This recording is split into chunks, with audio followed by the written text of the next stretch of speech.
Welcome to Bunnyfish Crafts. I'm your host Heather, known as Bunnyfish on Ravelry, Instagram, and YouTube. Today is Monday, the 10th of August, 2015, and this is episode 141. School already? Grab some sticks and string and come sit with me. Gabriel goes back to school on Thursday. That's kind of insane. I knew that, August was here and stuff last week, but to have him go back to school is kind of crazy. He'll be full day, and Mara will be with me. So that's going to be a big change. I am not sure how they're both going to react to that. Hopefully it won't be awful. I'm sure they'll be fine. Are your kids going back to school? Are you going back to school? Like, in Michigan, my sister's kids, they don't start until the 6th of September. So we start really early here comparatively. How's that working for you? Oh, let's see. Well, we finished the knit along last week, and we don't have one for this month, but I'm kind of considering doing the Finish It or Frog It starting in September and going through November. What do you guys think about that? Did you like that last year? I had a lot of fun with that last year, and I enjoyed seeing people's stuff. So it would be the same sort of rules.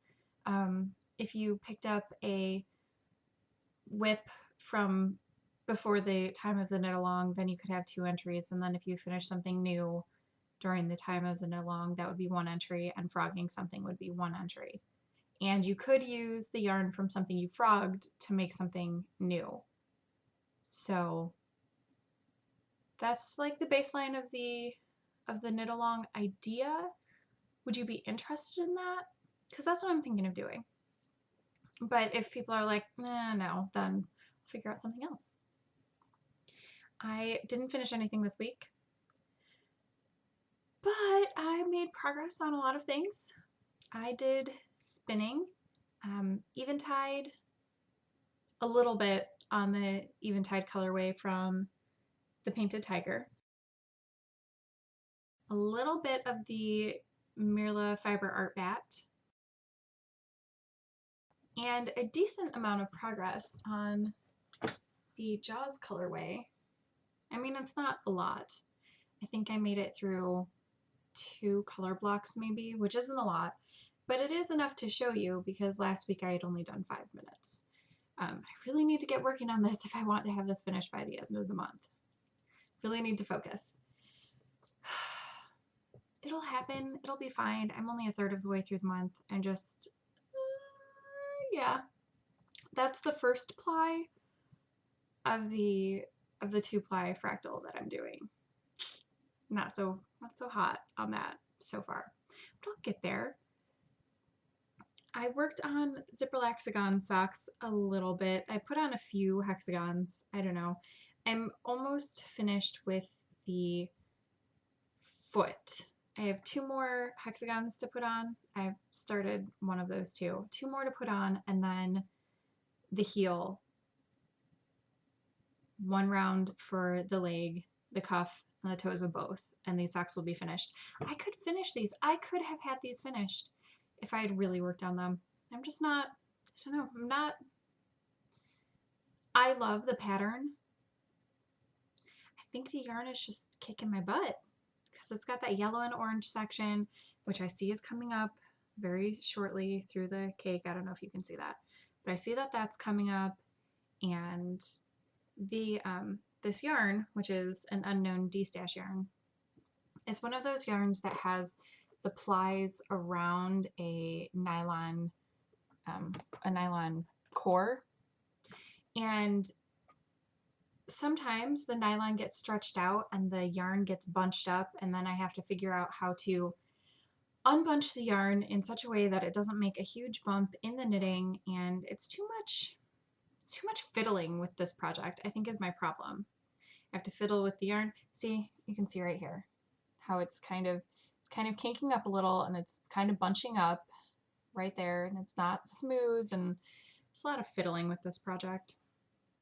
But I need to finish these socks because they've been on the needles for far too long. The pattern is fabulous. let me just reiterate that I love the pattern. It's the Zipper Laxagon by Kirsten Hall, and it is brilliant. It's such a cool pattern and a fun way to use a heavily variegated skein. I wouldn't suggest it for self-striping, and you could do it in a solid, but I kind of think that that's a waste of time, kind of, because it plays with the pooling of the variegated, and it's just every pair of socks that I've made so far. So this is pair number 3. If you are new, I don't usually repeat patterns, but there are some that I really, really like, and this is one of them. So this is the 3rd time I'm making it, and it's not the pattern's fault. I still love the pattern. At this point, I have the pattern memorized. Don't worry, I'll forget it again by the time I make the next sock, and I'll have to look it up again. But it's pretty. The hexagon pattern is pretty easy to memorize, so that's not a problem. Like, I can take this to work, not worry about having the pattern with me, and just work it on my break or whatever. I think the yarn is kind of killing me on this, but it's almost gone. I won't have a ton left over because I'm cutting out like a 1/7 of the skein because I don't like the color block, and I don't know how heavy the skein was before I started working with it, so I don't know. It's going. It's worked on US size 1 2.25 millimeter needles. Let's see, I think that's the only thing that I had started last week. I think all of my other works in progress are new. So let's look at another one that's a repeat pattern. I am knitting the Capucine by Adela Ilikmanova, and this is how far I am. So it is a hat, and you start knitting it flat. It's a free pattern. So there's a ribbing section, and then there's a garter section with decreases, and that goes on just long enough to get tired of wanting to do decreases. And then there's a garter section without decreases, and that goes on just long enough for you to get tired of garter. And then there's stockinette in the round with no decreases, and then stockinette in the round with decreases. So it's a very, very quick hat because it's very potato chippy. It's like, oh, I'll just get to the next section. And it's worked on bulky or super bulky yarn. Mine is not bulky or super bulky. It is, well, some parts of it go up to bulky or super bulky, but it's mostly a worsted weight yarn.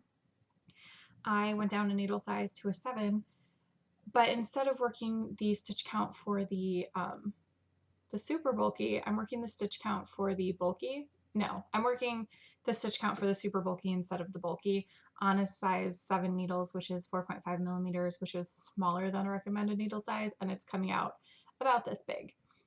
This part has tassels on it, which will weigh it down, which is why I'm stretching it a little, so you can see the ribbing will be pulled down. And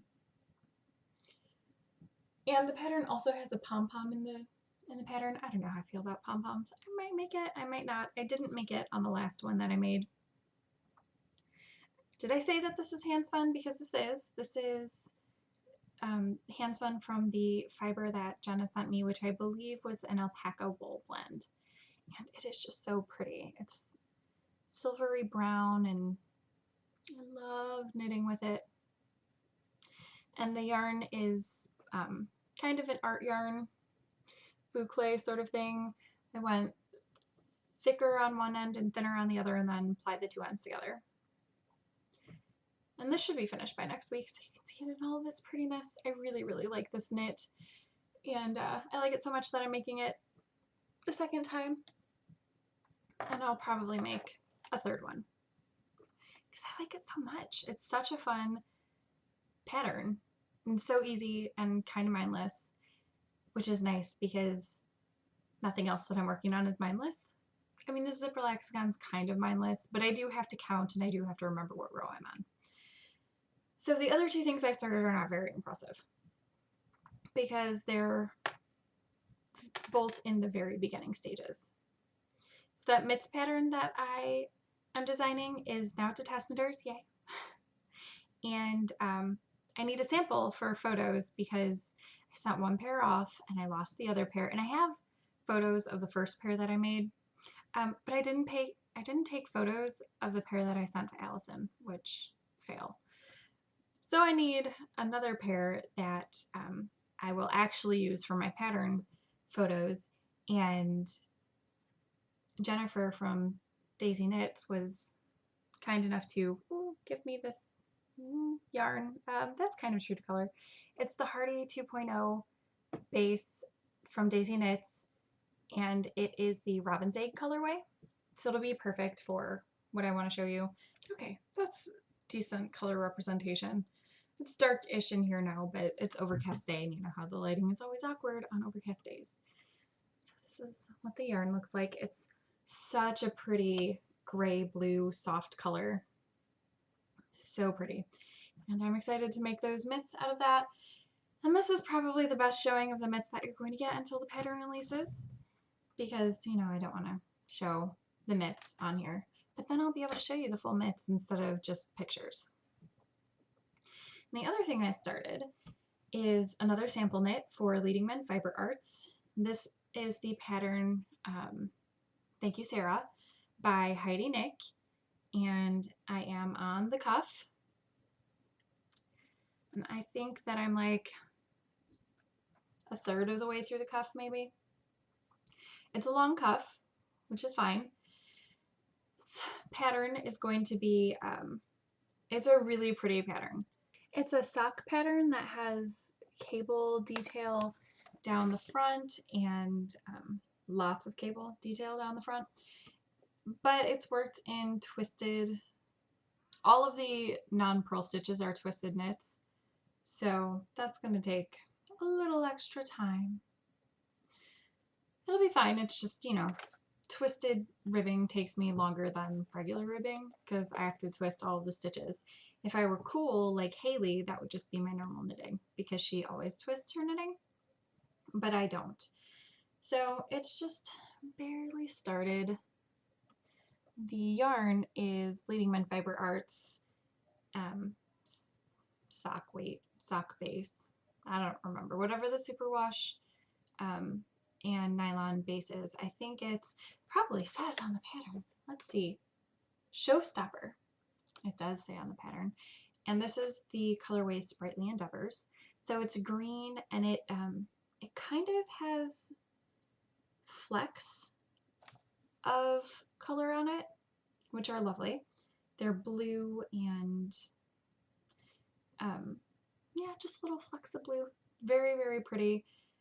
The pattern is a paid for pattern on Ravelry, and it'll be more impressive next week. I'll have more to show you next week on this sock.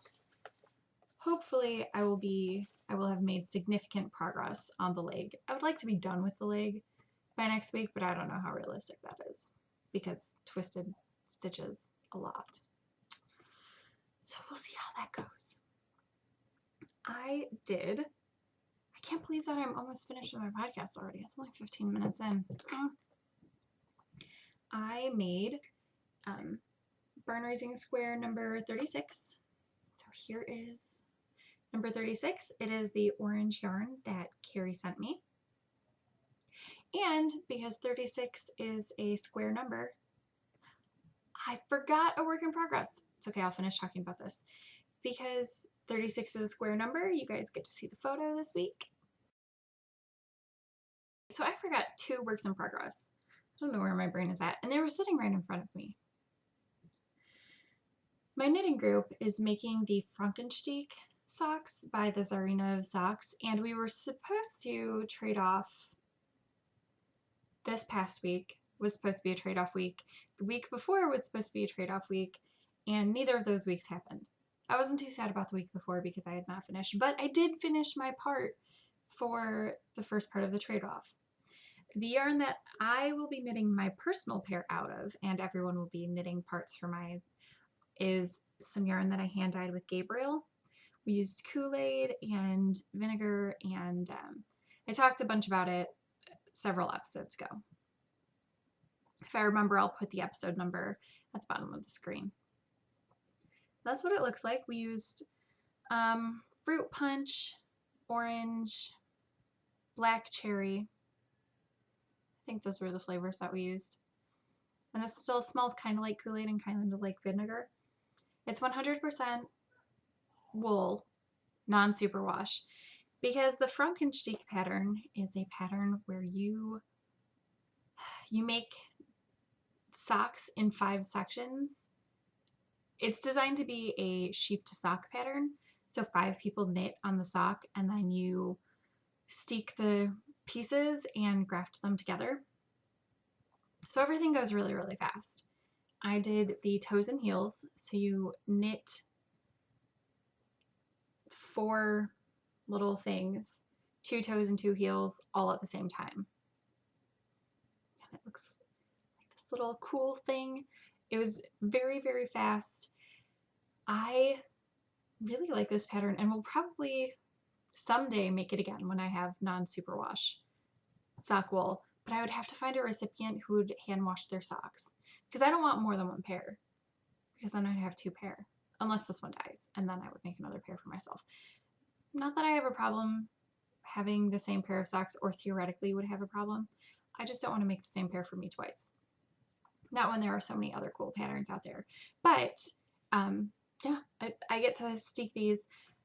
1 person didn't show up yesterday, and 1 person who's doing this, and the other person had not quite finished her part.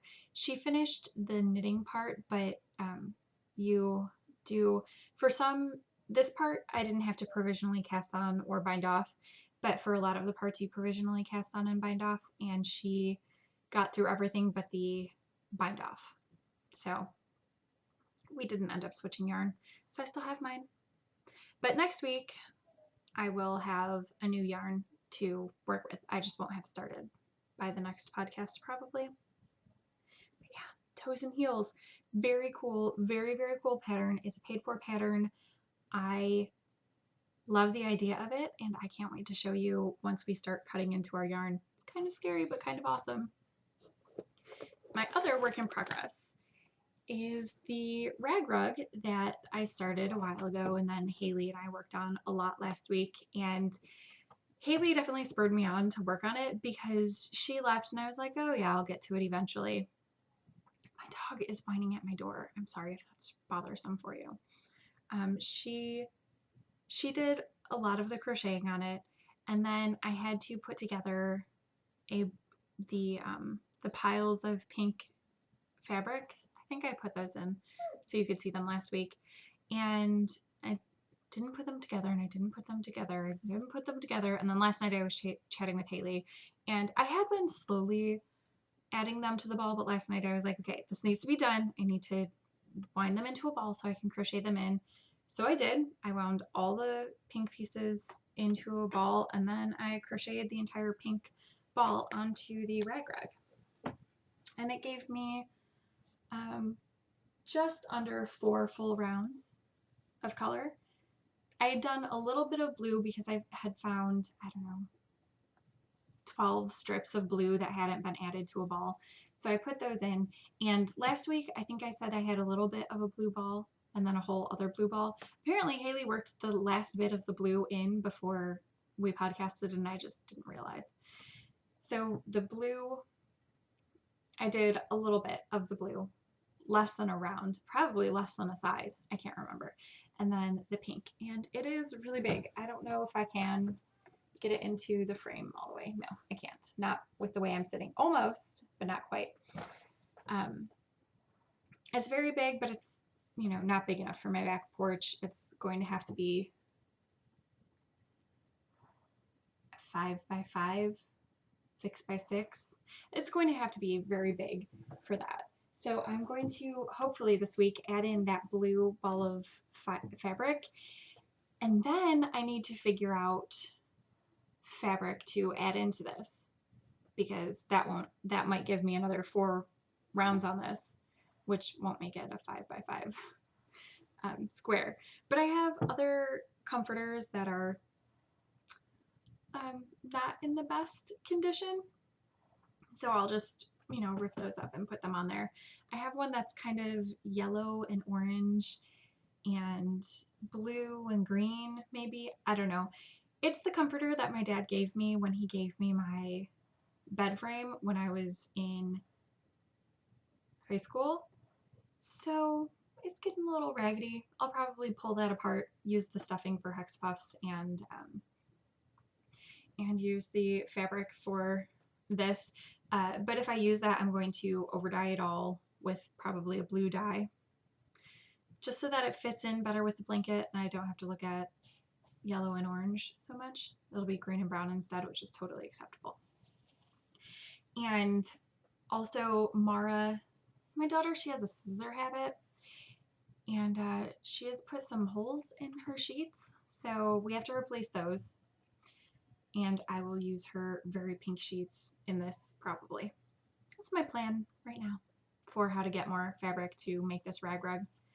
So yeah, I have the blue, so I should be able to have progress next week, but I don't know how long it will take me to get materials to have progress on it after that. Okay, anyway, back to modular things. I did 8 hex puffs this week. Is that right? Or 7? 8. I did 8 this week, which brings me up to 355. I did 2 using samples from Miss Babs. This is her worsted silk base, yes. This one's a Babette, and this one is called Sea Glass. And Sea Glass is so pretty. I don't think I could wear it. Maybe, but in a small dose, not like a sweater. I don't think I could wear a sweater out of this. It's definitely a green, but it's a very gray green. Here's Sprightly Endeavors, and here's Sea Glass. Sea Glass is definitely much more gray. It's so pretty though. I kind of want someone to say, hey, I want a sweater. Let me buy you yarn to make me a sweater, so I can be like, hey, go to Miss Babs. One of Steve's aunts is like, I really, really like your sweater. I really want a sweater like the Sarah. And I said, okay, buy the yarn and I'll make you one. So maybe I can show her Miss Babs and she'll get that. Other hexapuffs I've made. This is the celebratory one.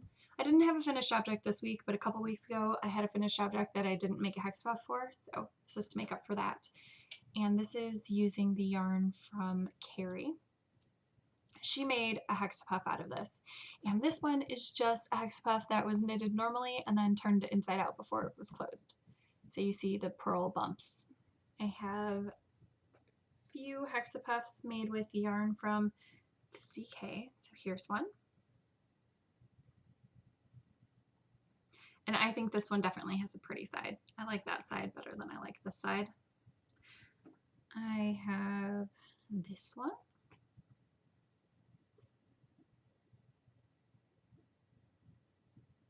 This one, which I think was a Vesper. This one, which I love so much. I don't know that I would want like something big made out of this, but I think this would be such a cool accessory piece in that yarn. And then this is made with the Osterman Step leftovers from Gabriel's Socks. I have a new thing this week.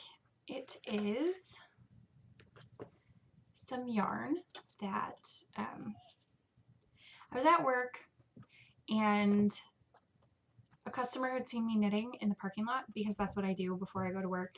I go to the parking lot 20 to 30 minutes before my shift starts so that I can, whatever has gone on during the day, I can just, let it go so I can be ready to deal with customers.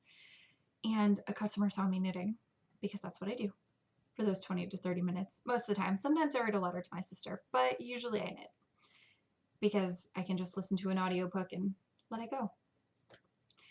I don't think I will ever be able to say Let It Go now without hearing the song playing in my head. So you're welcome for that, everybody who now has the Frozen song stuck in your head.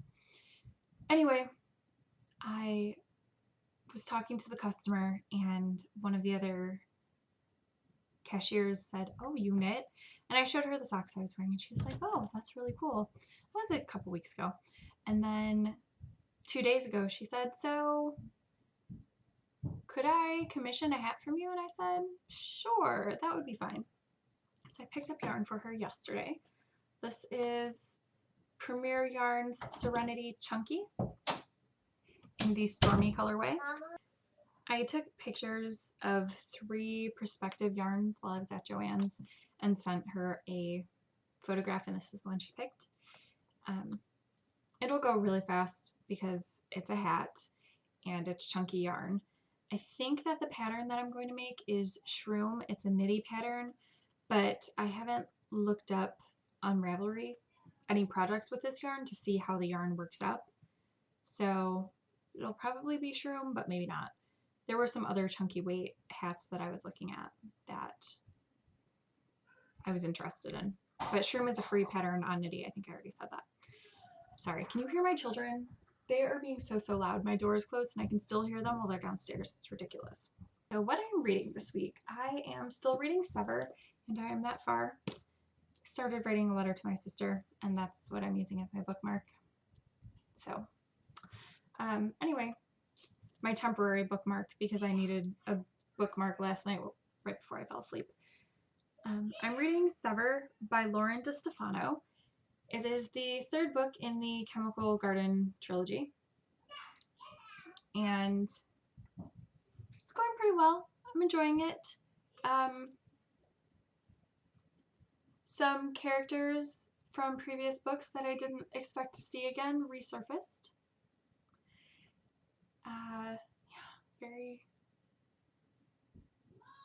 There was a connection made that I feel like I should have gotten in the previous book that I did not make. And then as they were leading up to it, I was like, oh, is this going to be it? And it was. Anyway, I'm enjoying it. It's worth picking up the trilogy. It's a very interesting thought about what could happen if medicine advanced too far.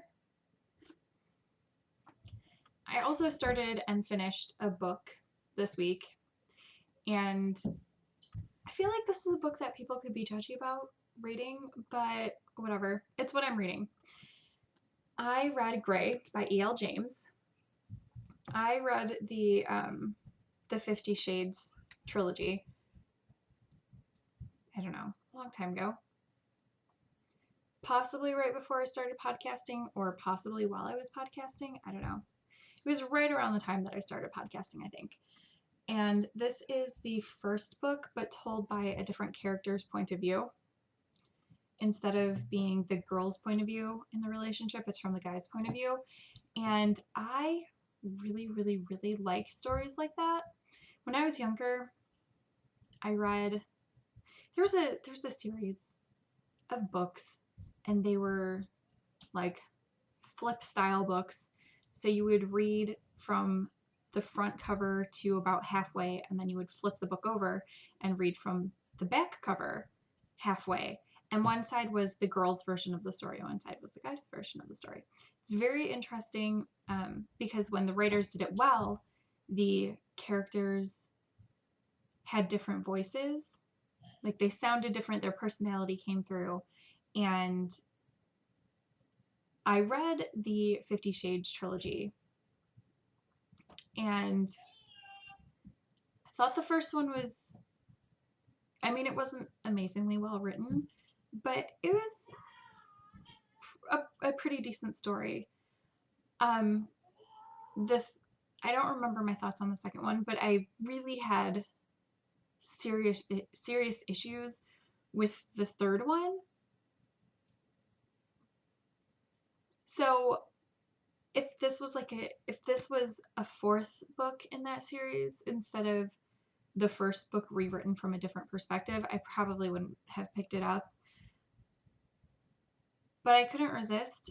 When I was in college, I minored in anthropology, and I'm really, really interested in people and studying people and cultural anthropology. And this is kind of like a cultural anthropology thing, another story, but from a totally different viewpoint. So if you read the 50 Shades trilogy, I would recommend picking this up. I don't think I would recommend reading it first. I think I would definitely say at least read 50 Shades of Grey and then read this. I don't necessarily recommend the entire trilogy. It was interesting anthropologically, but I had some serious personal issues with the trilogy.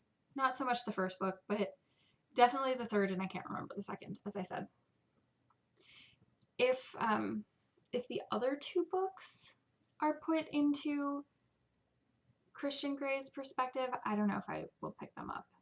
It's hard to say, but it's a really quick read. It's, I don't know, 560 pages, and I read it in just a few days because the writing style is very fast to read.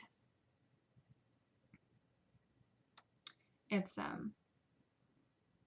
if you don't know about it, it's a trilogy about it's not really BDSM, but kind of, and the 50 Shades trilogy, and then this is, you know, a continuation of that. It's kind of about that, and it's modern time period. It's not normally a genre I read where there's nothing fantasy based. It's not dystopian. It's just, you know, you're plopped in someone's life for a few days. I think it's a month. I think the book takes place over a month or a month and a half, something like that. It's a really, really quick read. It's entertaining. There's witty banter and stuff. You know, it's okay. It's not amazing, but it's fast. I would classify it as like beach reading. I'm still listening to Voyager by Diana Gabaldon also, which I am almost to the halfway point. I need to go and put that on hold. Actually, I think I already put the second one on hold. It just hasn't come in yet. The book is split up into two different audiobooks, discs 1 through 18 and then 19 through I don't know how many, and I'm on disc 16 of 18, I believe. I have 2 recommendations this week, and they are both pink. The first is, if you're in the Cincinnati area, there is a restaurant that you should go to. It is amazing. I went last week with Haley and I forgot to talk about it. And then I recorded that other segment the following day and still forgot to talk about it. So I'm talking about it this week. There's a restaurant called Sugar and Spice, and it is a privately owned restaurant. It is, if you're in the Cincinnati area, there's a road called Reading Road, and it is the road that I take to get to the zoo from 75. And if you go north, no, I don't know.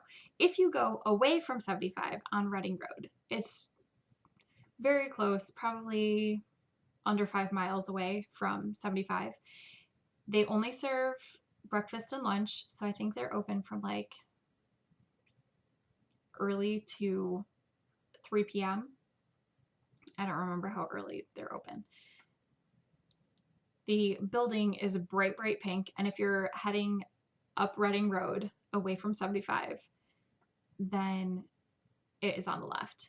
And their food is so, so good. I had a classic Reuben, and they use a house sauce on it, and it was a little bit spicy, and it was delicious. Haley had a burger that's called the Princess, which I don't remember what is all on that, but she thought it was amazing, and both of the kids had pancakes, and I ate probably half of Gabriel's pancakes because he ordered a full order instead of a half order, and then he didn't eat it. So I ate it, and they were so, so good. Another fun thing about it is that, I don't know if it's just a Monday thing or an all the time thing, but kids get little rubber duckies part of their decor is this huge, it's kind of like a curio cabinet full of hundreds of rubber ducks. And the staff is really friendly. I mean, it's definitely the sort of place where you wouldn't, it's kind of a, I want to say it's kind of a hole in the wall place, but it's not like junky. It's got the mom and pop vibe to it. And there are definite regulars there. Like, waitresses know people, they know their stories, they check in about their families and stuff. It's a very cool place. It was the first time I had been there. It will not be the last time that I go there. We will definitely go back. So yeah, if you're in Cincinnati, look it up, Sugar and Spice. And they have a website. If I remember, I'll put it in the show notes or at the bottom of the screen. The other recommendation is the Pink Hair Girl podcast. It might be Pink Hair Girl Knits. I can't remember. Anyway, it's hosted by Sally Jane, and she also has her kids co-host pretty regularly. Her daughter Rachel and her son Caleb help co-host, and sometimes her littlest Titus makes an appearance. Very, very enjoyable. She is from South Africa, and I will definitely be checking out some other South African podcasts after watching hers. You've probably heard of her because she had the ebook come out, Mzansi, which is a pattern collection based on where she lives. And a lot of podcasts were talking about her ebook for a while. I think that's all I have for you this week. My dog is getting restless. I hope you made something fantastic with your sticks and string, and I will see you next week. Bye!